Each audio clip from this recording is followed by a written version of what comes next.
के कैसे हो ही जिंदगी के निस्तारी। जल जंगल और जमीन बचा लो जुर्मिल के संगवारी। हरियाली ला काट के कैसे हो ही जिंदगी के निस्तारी। जल जंगल और जमीन बचा लो जुर्मिल के संगवारी।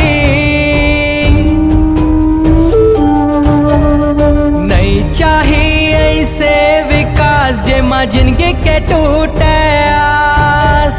नहीं चाहिए ऐसे विकास जेमा जिंदगी के टूटे आस। हसदेव बचाओ, हसदेव बचाओ, हसदेव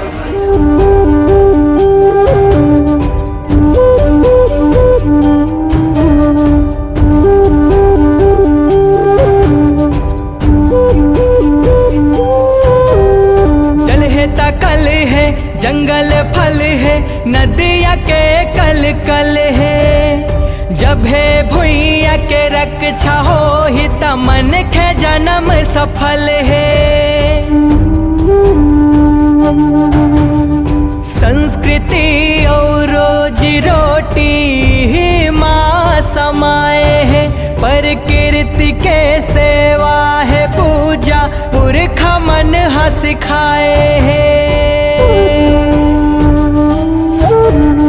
आड़ है विकास के बदरा है विनाश के छाए है कारी अंधियारी। नहीं चाहिए ऐसे विकास जेमा जिंदगी के टूटे आस। नहीं चाहिए